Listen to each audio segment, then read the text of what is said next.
everyone, and welcome to the Deep Dive. Today, we're going deep, really deep, into a topic that's incredibly personal and, well, really important. Yeah, it's something that a lot of folks might be thinking about right now, or maybe even dealing with in their own lives or with someone close to them. Exactly. We're talking about breast cancer, and it's actually the most common cancer around the world. It really is. And Yeah. here in the U.S. alone, it affects millions of women. So it's definitely something that we need to be informed about. Absolutely. And I think, a lot of times people get intimidated by all the medical terms and the whole, process of understanding it all. For sure. So we're going to break it all down today. We're using this really informative video by the Mayo Clinic. It's called Mayo Clinic Explains Breast Cancer. Great resource. Yeah, it is. It's like, it's a little cheat sheet to understand the basics. Mhm. What exactly is breast cancer? Like, who does it affect? What are some of the things that, you should be looking out for? We'll cover all of that. And you know what's really fascinating?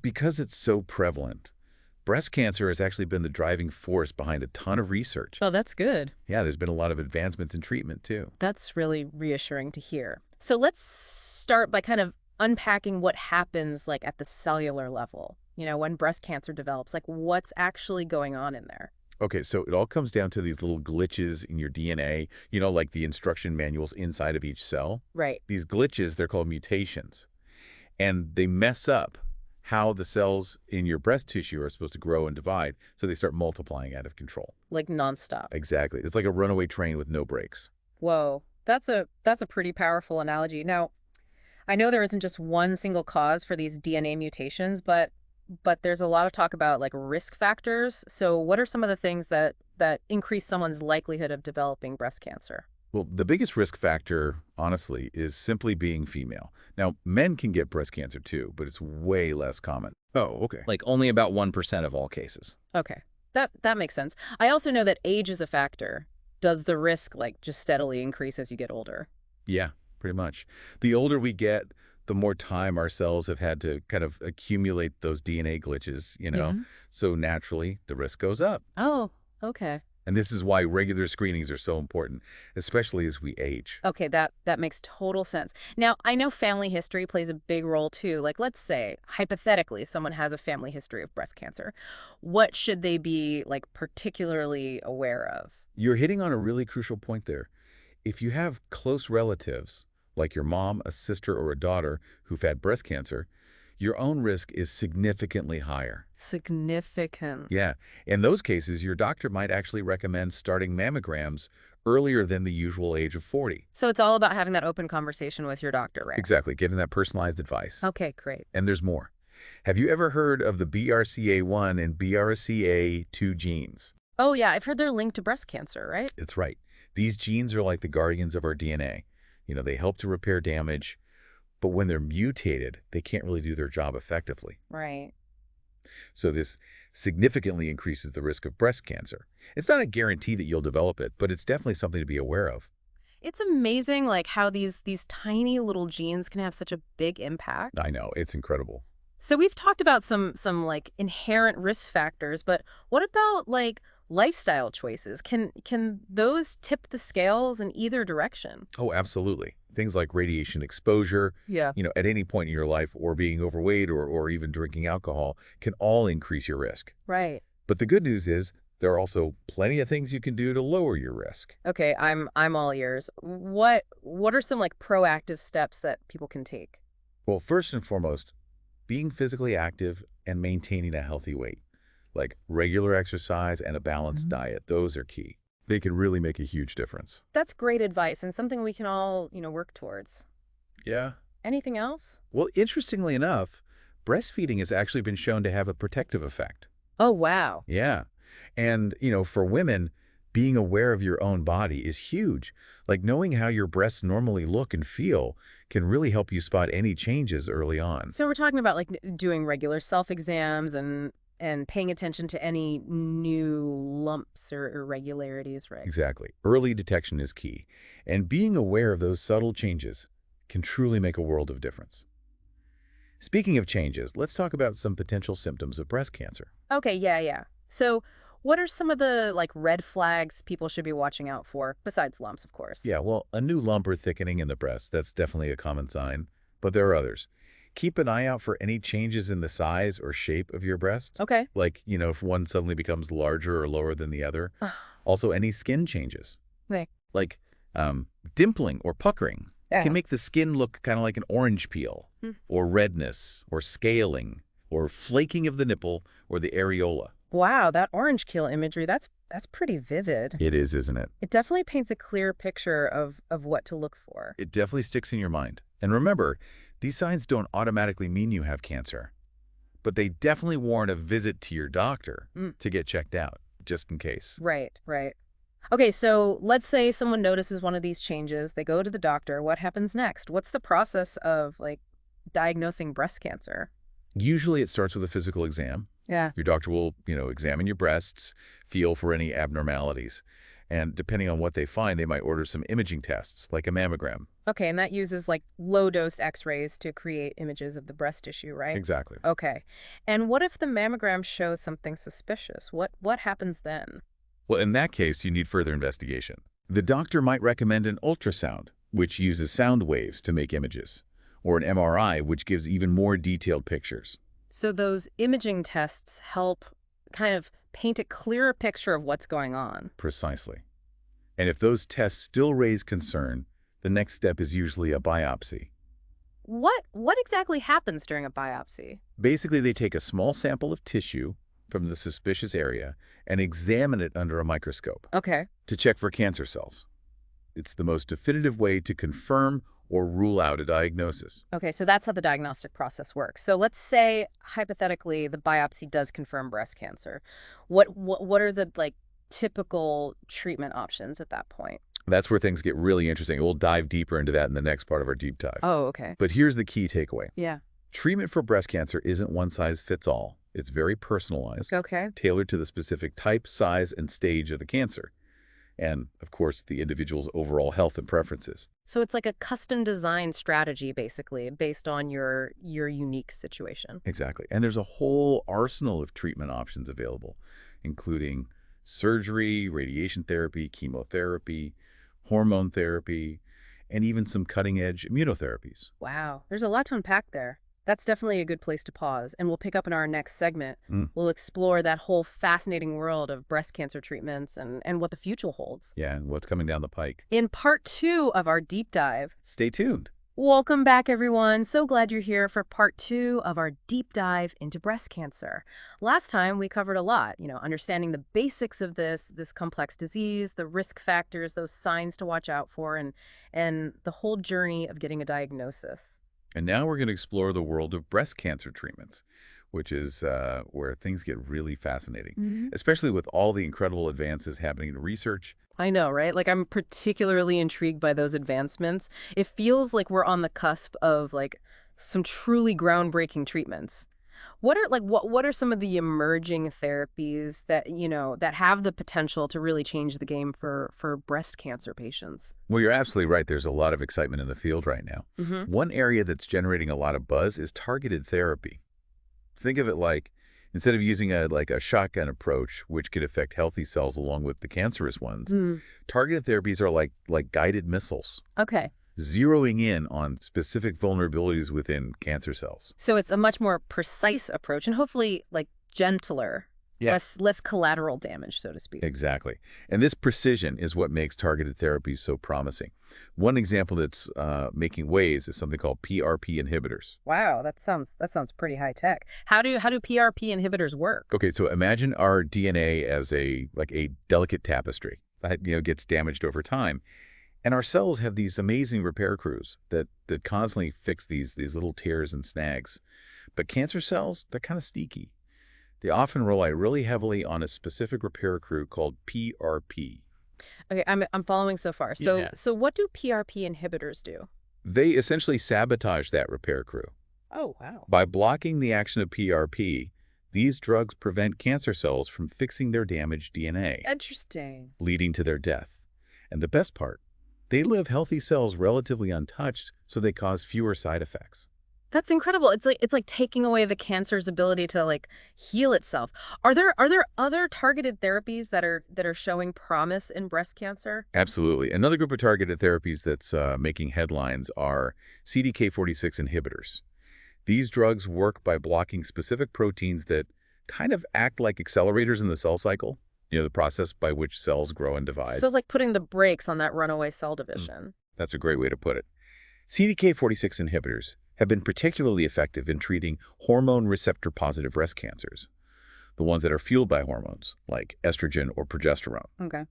By hitting that specific target, you can significantly slow down the progression of the disease, and that gives women more precious time and a better quality of life. It's amazing to hear about these advancements. I'm also curious about immunotherapy, which I've heard a lot about in the context of like other cancers. Is it being used to treat breast cancer as well? Yes, immunotherapy is another exciting frontier in breast cancer treatment. It basically works by unleashing the power of your own immune system, Okay. giving you the tools it needs to recognize and attack cancer cells more effectively. So it's like boosting your body's natural defense system. Exactly. One type of immunotherapy that's showing a lot of promise, especially for those more advanced or difficult to treat cases, is CRT cell therapy. Yeah. Pretty mind-blowing stuff. I've heard about CAR T cell therapy for other cancers. How does it work in breast cancer specifically? It involves taking some of your own immune cells, they're called T cells, Mm. and basically giving them like a genetic makeover in the lab. Oh, wow. They're basically reprogrammed to recognize and attack specific proteins found on breast cancer cells. And then these like supercharged T cells, they're infused back into your body where they act like guided missiles, Yeah. seeking out and destroying cancer cells. Wow, that's amazing. Is CAR T cell therapy currently available for breast cancer treatment? It's still in the early stages of development for breast cancer specifically, but the initial results from clinical trials are very promising. It holds the potential to be a real game changer, especially for women who haven't responded to other treatments. All of this is incredibly exciting, but I imagine there are also challenges and limitations associated with these cutting edge therapies. What are some of the hurdles that researchers are facing right now? You're right. It's not always smooth sailing. One of the biggest challenges is that not all breast cancers are created equal. Right. They have different genetic makeups, different weaknesses. So finding the right target for each individual's cancer is crucial. It's like a detective trying to find that perfect clue to crack the case. So it's like a personalized medicine approach, basically, where the treatment is tailored to each patient's like unique tumor. That's exactly where the field is headed. Another challenge, and this is a big one, is accessibility. A lot of these new therapies, they're complex to develop and can be very expensive. So ensuring that they're available and affordable for everyone who needs them it's a critical issue. That's a really important point. It's wonderful to have these groundbreaking treatments, but they need to reach the people who can benefit from them. Absolutely. And that's where advocacy and raising awareness come in.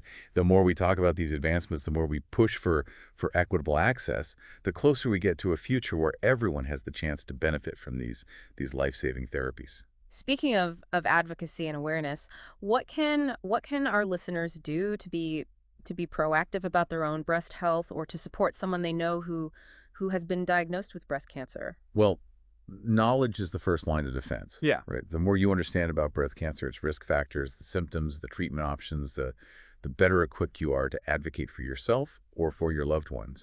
So stay informed, read reliable sources like the Mayo Clinic or the American Cancer Society, Yeah. and don't hesitate to ask your doctor questions. And I know we talked about, self-exams and regular screenings earlier, but it's worth reiterating their importance. You're absolutely right. Early detection is key. Get to know your breasts, like what's normal for you, so you can spot any changes early on. And talk to your doctor about when to start mammograms based on, your individual risk factors. And for those supporting a loved one who's, going through breast cancer, what advice would you give? The most important thing is to simply be there. Listen with an open heart, offer words of encouragement, and be a source of practical support.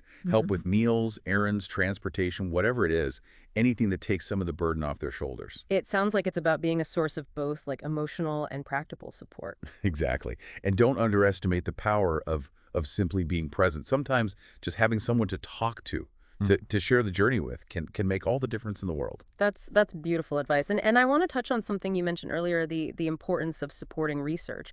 What role does research play in advancing breast cancer treatment? Research is the lifeblood of progress. It's what drives those incredible discoveries. Those new treatments that give hope to millions.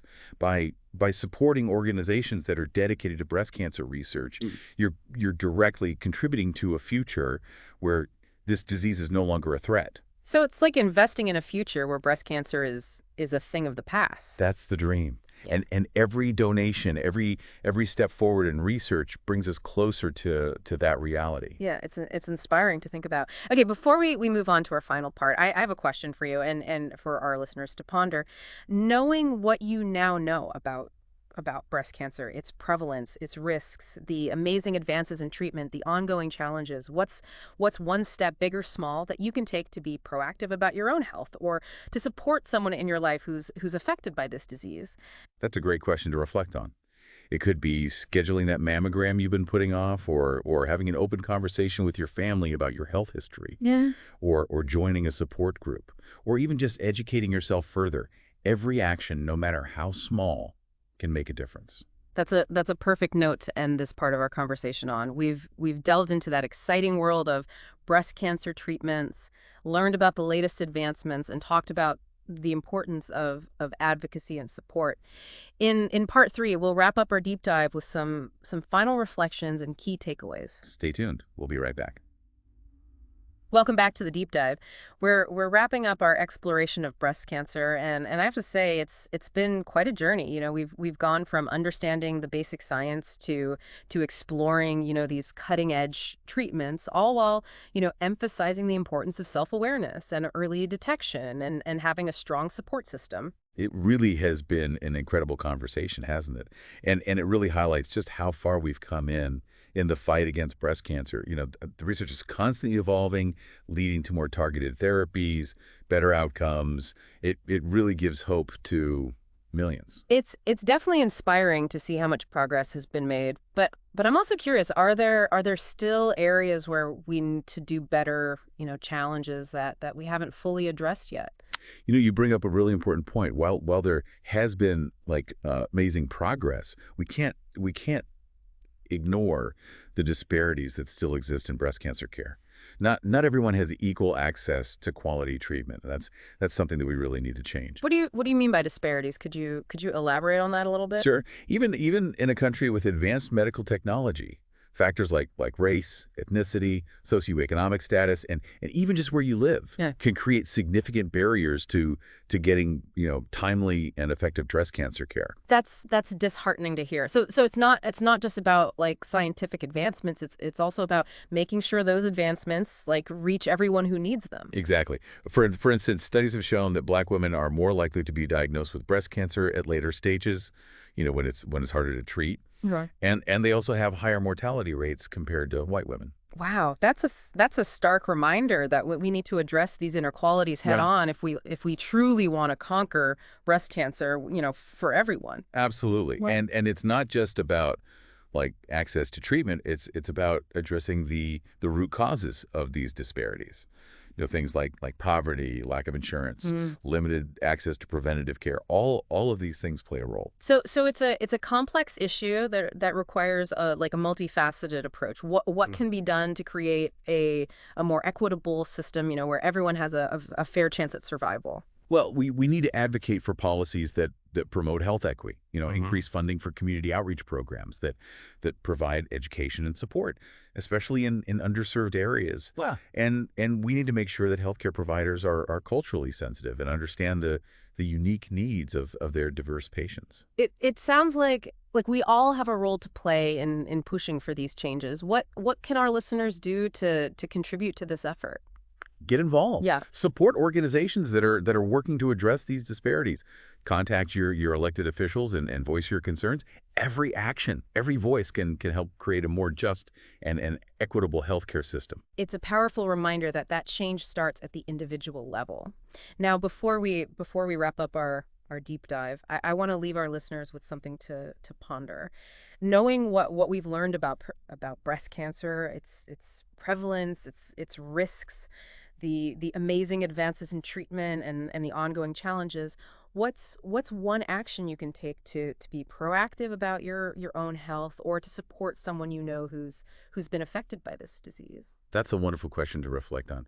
It could be scheduling that mammogram or talking to your doctor about your family history or maybe making a donation to a breast cancer research organization or simply offering a listening ear to a friend or loved one going through this journey. Every step, big or small, matters. And remember, knowledge is power. Early detection saves lives, and you're not alone in this fight. There's a whole community of support out there, from healthcare providers to support groups to online resources. We've covered a lot of ground today, but this is just the beginning of your journey of understanding and advocating for breast health. Thank you for joining us on this deep dive. We hope you found it informative and empowering. Take care of yourselves and be well.